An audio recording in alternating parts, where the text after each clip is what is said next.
The tragedy of Nigeria began in 1986 when we did the structural adjustment program. When we were persuaded to devalue our currency every week for 32 years. When I went to school, and many of you are here, the Naira was $1.50. The Naira was almost £1 sterling. They came here, persuaded some brilliant men from Harvard and the World Bank that weekly devaluation was wonderful. 32 years of devaluing your currency until we hit 527. And they were still telling us that the Naira was still overvalued. That brought poverty, misery upon us. Then interest rates went to 30%. So nobody could build a factory, start a farm, produce anything, or create jobs. Because every time you bring in a shipload of rice, you also bring in a shipload of unemployment. Because you are transferring your wealth to sustain other economies. Somehow, Nigerians didn't notice it. So we became a nation of importers. Toothpicks. Each year it cost us $18 million.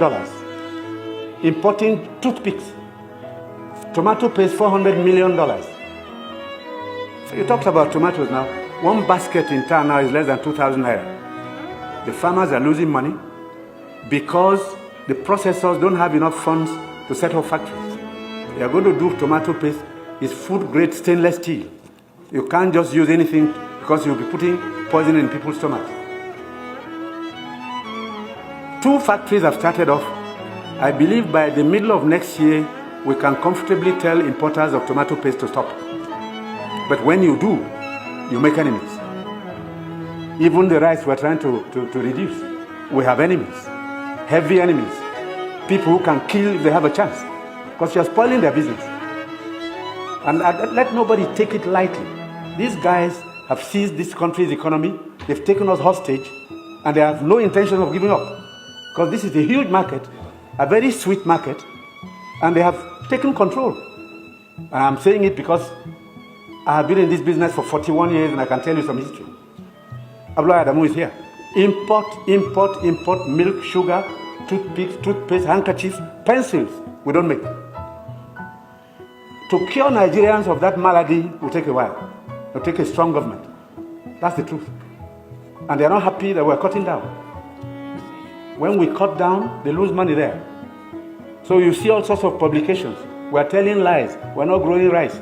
We're trying to demoralize the local farmers and make sure that the economy fails. That's the story of imports. Now, I read a story recently in the newspapers. The French ambassador, the champagne ambassador in Nigeria, gave an article to The Guardian. He said Nigerians love life. We are the biggest consumers of champagne on planet Earth, more than the French who make it. There are parties you attend in some places where they only drink champagne. Of course, the individual is free to spend his money, but his money comes from Nigeria's commonwealth.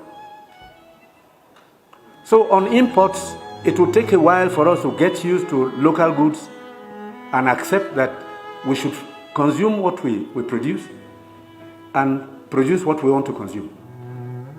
So I take your point. We have to take stern measures to cut down on imports because these young boys and girls who have no jobs today are not going to allow us to carry on enjoying life at their expense. They need jobs. They need jobs. They are children. They've graduated, they've come back home to begin a second childhood because there's no factory to employ them.